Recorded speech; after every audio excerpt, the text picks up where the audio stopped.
حضرت رسول کریم صلی اللہ تعالی علیہ وسلم مکہ مکرمہ کی زندگی ہو یا مدینہ منورہ کی زندگی،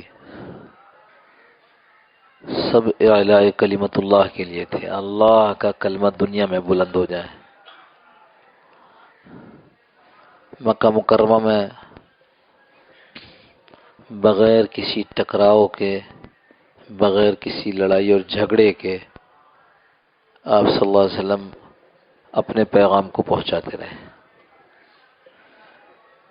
حکم تھا کہ اپنے ہاتھ باندھے رکھو، کفو ایدیکم، اپنے ہاتھ کو باندھے رکھو، کوئی جھگڑا نہیں، کوئی کسی قسم کا تنازع نہیں، بات مگر اپنی کرو۔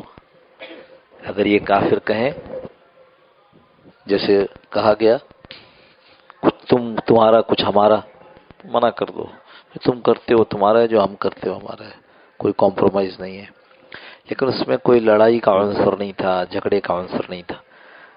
ایسے سمجھو کہ بس یہ تھا کہ اللہ کا تعارف کرواتے رہو، اللہ کی بات پہنچاتے رہو، اور اگر کوئی موقع آ جائے تو پٹتے رہو، پیٹنا نہیں۔ یہ مدینہ منورہ کا زمانہ جب آیا تو دوسری ہجری میں اللہ کے نبی صلی اللہ علیہ وسلم کو وحی کے ذریعے اجازت مل گئی کہ اب آپ ہاتھ کھول لو۔ اذن للذین یقاتلون، اب اجازت دی جاتی ہے جو لوگ آپ لوگوں کے ساتھ لڑتے ہیں ان کے ساتھ لڑو۔ بڑا وقت اللہ کے نبی صلی اللہ علیہ وسلم کا میدانوں میں گزرا۔ ایک موقع ایسا آیا کہ آپ صلی اللہ علیہ وسلم اس طرف اپنے صحابہ کے ساتھ اور سامنے کافر، اور تیروں کی برسات، تیر برسنے شروع ہوئے کافروں کی طرف سے۔ اب جب تیر برسے تو آدمی کیا کرے گا؟ آدمی تو سر بھی نہیں اٹھا سکے گا، کسی آڑ میں، جس آڑ میں ہو سکے گا اس میں سے تیر برساوے گا۔ آپ اس کو آج کل کی شوٹنگ پر، ریوالور پسٹل کلیشن کو کی شوٹنگ پر قیاس کر لو کہ اگر اس طریقے سے ریوالورز اور کلیشن کوس جو ہے وہ ان سے آگ برس رہی ہو تو کوئی آدمی سامنے جا کے تو کھڑا نہیں ہوگا، آڑ لے گا اور آڑ میں سے جہاں موقع ملے گا وہ کرے گا۔ اس اثنا میں عصر کی نماز کا وقت ہو گیا۔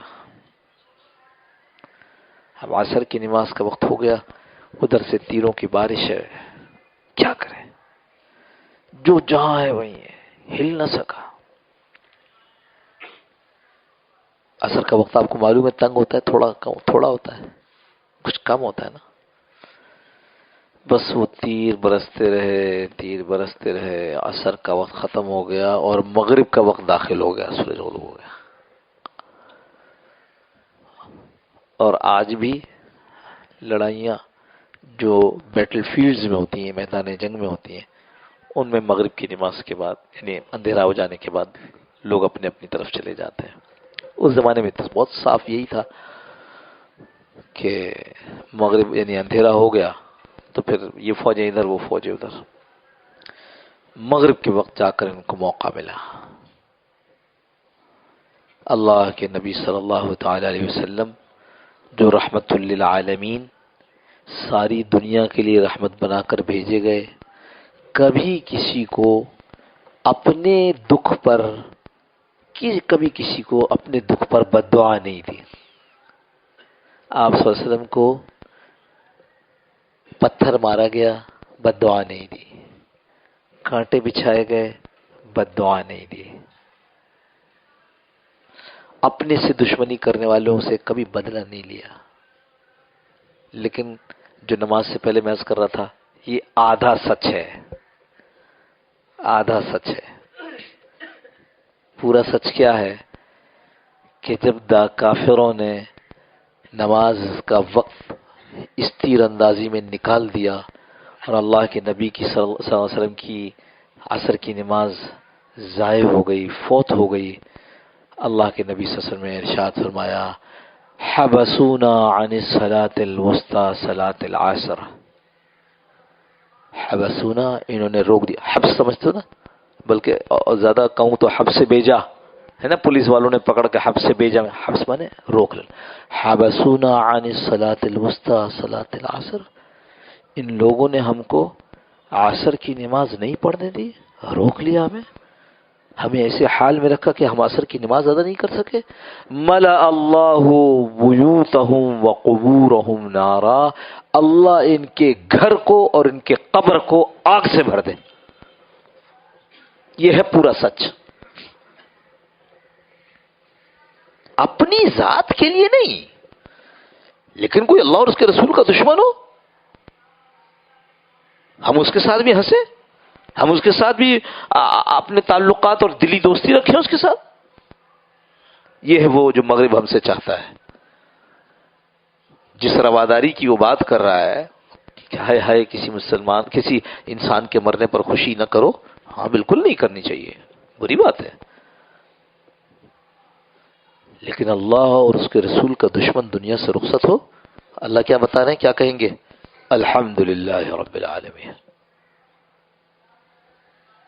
اس واسطے یہ بہت ہی بری، یہ تو یعنی ڈبل ڈبل چلتے ہیں. یعنی جہاں جہاں کچھ وہ جو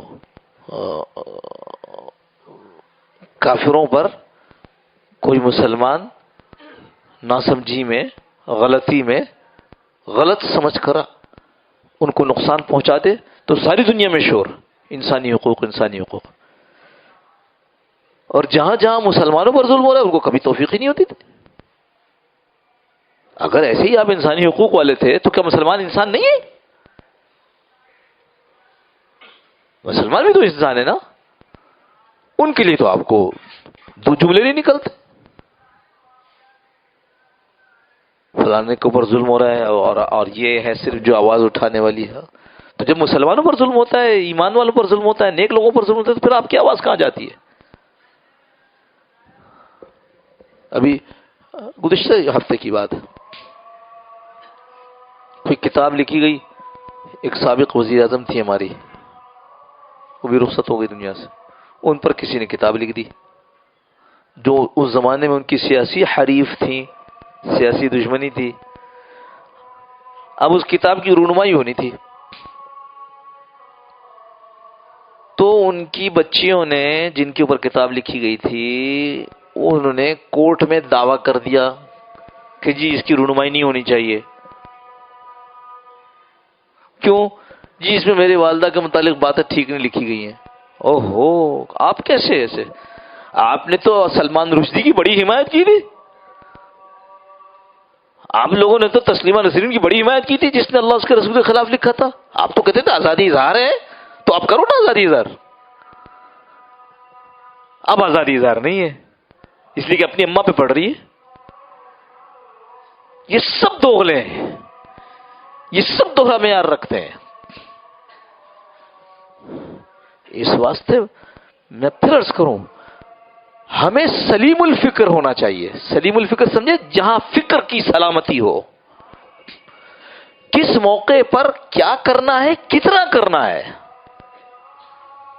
کس موقع پر کیا کرنا ہے اور کتنا کرنا ہے. کسی نے نقصان پہنچایا، اس نقصان پہنچانے کے احتجاج کرنے میں دوسرے کی گاڑی چلا دو، اجازت نہیں ہے.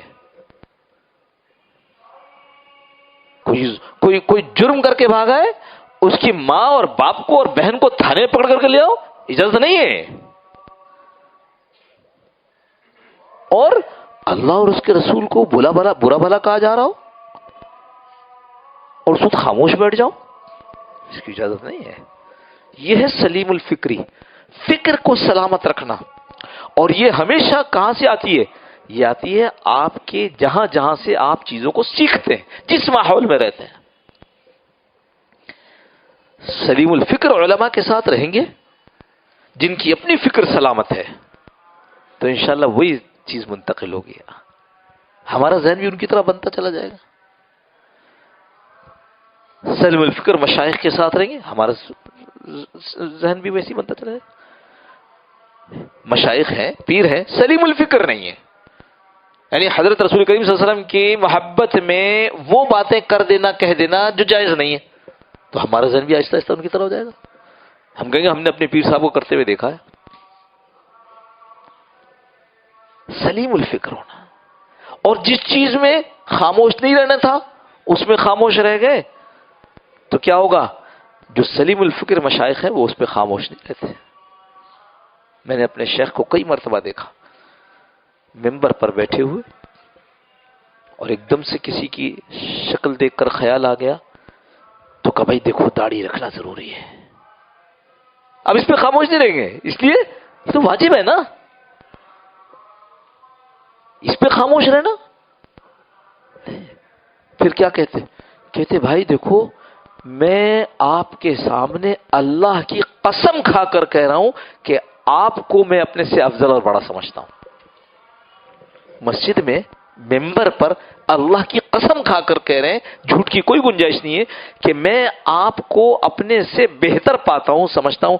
ایک کمی ہے، رکھ لو داڑھی، اللہ اس کو بھی پورا کر لے. لہذا میں صرف جو بات عرض کرنا چاہ رہا ہوں کہ سلیم الفکر لوگوں میں بیٹھنا، سلیم الفکر علماء کے ساتھ بیٹھنا.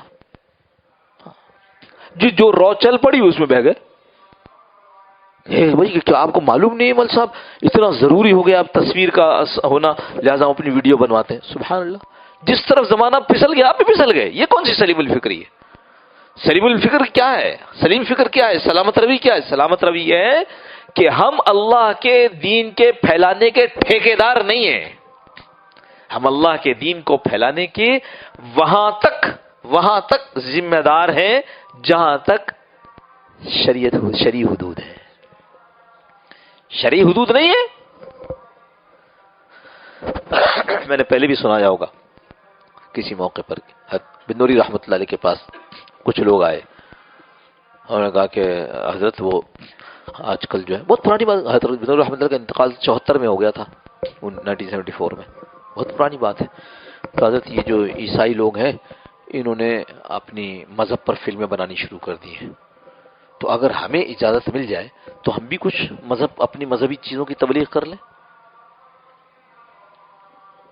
تو حضرت رحمۃ اللہ فرمایا کہ ہم یہی بات جو میں نے عرض کی اس کا مفہوم یہ بنتا ہے کہ ہم دین کے پھیلانے کے ٹھیکیدار نہیں ہیں، ہم دین کے پہنچانے کے ذمہ دار ہیں. اور اگر تم کہتے ہو کہ اس سے زیادہ بہتر طور پر پہنچ سکتا ہے تو میں کہوں آج لوگ عیسائیت کو یہ فلموں کو استعمال کر رہے ہیں اپنے مذہب کی تبلیغ کے لیے. اگلے تھوڑے دنوں کے بعد، تھوڑے عرصے کے بعد لوگ اپنی عورتوں کو استعمال کریں گے مسلمانوں کو کھینچنے کے لیے. تو تم بھی اپنی عورتوں کو استعمال کرو گے؟ وہ تو اللہ نے حد متعین کر دی ہے. جائز ناجائز کی، جائز کام کے لیے ناجائز ذرائع اختیار کیے جائیں. 2-4 بڑے بڑے ڈاکوں کو اکٹھا کر کے اور لوگوں کا مال لوٹ کے مسجد بنا دیں. کیا کہتے ہیں وہ دعوت کرنے کے لیے مسلمانوں کی عید کے دن کہ بڑی خوشی کا دن ہے، کیا حرام گوشت کھلا دے ان کو؟ وہ کسی نے دیکھا کہ بڑے بزرگ ہیں اور اللہ نے بڑا ان کو ماشاءاللہ، آخر وقت جو ہوتا ہے بزرگوں کا بڑا اچھا ہوتا ہے. ابتدا میں جوانی میں اور جو زمانے ہوتے ہیں اس میں تو بڑی بیچاروں کو تکلیف، بڑی عسرت، لیکن پھر اللہ پاک آہستہ آہستہ آہستہ ان کو ان کی قربانیوں کو قبول کر لیتے ہیں اور لوگوں کا رجوع ان کی طرف ہو جاتا ہے تو لوگ پھر ان کو پھولوں کی طرح ہاتھ میں لے کر پھرتے ہیں.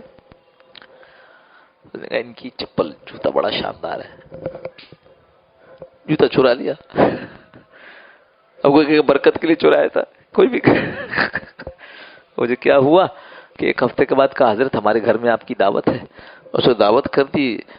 بزرگوں نے کہا بھائی ماشاءاللہ بہت مزہ آیا، آپ کی دعوت بہت اچھی تھی. کہنے حضرت کی جوتیوں کی برکت ہے، اسی کو بیچ کے کیے نا.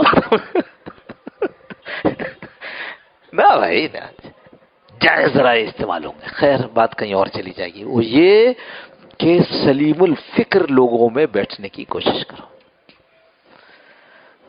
ذہن بنانے کے لیے اینٹ پتھر استعمال نہیں ہوتا، ذہن بنانے کے لیے صحبتیں استعمال ہوتی ہیں. جس صحبت میں بیٹھو گے، فل سنگل ٹریک والے آدمی کے پاس ہوتا ہے، بعض لوگ جہاد کے کام میں ہوتے ہیں تو ان کو سارے کام دوسرے بالکل غیر اہم نظر آتے ہیں. بس تبلیغ کام میں ہوتے ہیں تو بعضوں کا ایسا مزاج ہو جاتا ہے کہ تبلیغ کے علاوہ کچھ اور سمجھ بھی نہیں آ رہا تھا. بس مدرسوں میں جاتے ہیں تو پھر ایسے ہو جاتے ہیں کہ ان کو مدرسوں کے علاوہ کچھ سمجھ میں نہیں. اور جو پیروں کے ساتھ بیٹھے تو ان کا پیروں کے علاوہ ہی نہیں کچھ. یہ غلط. سلیم الفکر، ہر چیز جو اللہ کے نبی صلی اللہ علیہ وسلم نے کی ہے وہ دین کا حصہ ہے، اور جو نہیں کیے ایک طرف رکھو، چاہے اس سے کتنا فائدہ محسوس ہوتا ہو. خیر عرض بس یہی کر رہا تھا، سلیم الفکر لوگوں میں بیٹھے، ورنہ جیسے ہم مختلف قسم کے اخبار اور میڈیا کے سامنے باتیں سنتے ہیں، پھر ہمارا ذہن بھی ویسا ہو جاتا ہے. دو قسم کی باتیں چل رہی ہیں، ایک تعریف کر رہا ہے اور ایک جو مذمت کر رہا ہے. ہاں مر گیا جو مر گیا، ہمیں کیا مذمت کرنے سے. لیکن چونکہ جو اسلام کے خلاف چلا ہے اس کے مرنے پر، جو اللہ کے نبی کے خلاف چلا اس کے مرنے پر کیا بتایا ہم نے؟ قرآن کیا کہہ رہا ہے؟ والحمدللہ رب العالمین. اللهم صل على سيدنا مولانا محمد النبي وعلى اله وسلم تسليما كثيرا كثيرا. اللهم ربنا ظلمنا انفسنا وان لم تغفر لنا وترحمنا لنكونن من الخاسرين. اللهم ربنا لا تزغ قلوبنا بعد إذ هديتنا وهب لنا من لدنك رحمة إنك أنت الوهاب. اللهم ربنا آتنا في الدنيا حسنة وفي الآخرة حسنة وقنا عذاب النار. اللهم أرنا الحق حقا وارزقنا اتباعه وأرنا الباطل باطلا وارزقنا اجتنابه. اللهم إنا نسألك حبك وحب من يحبك وهو عمل يقربنا إلى حبك. اللهم اجعل حبك أحب إلينا من أنفسنا وأهلنا من الماء البارد. اللهم ربنا تقبل منا إنك أنت السميع العليم وتب علينا يا مولانا إنك أنت التواب الرحيم. وصلى الله تعالى على خير خلقه محمد وعلى آله وصحبه أجمعين برحمتك يا أرحم الراحمين.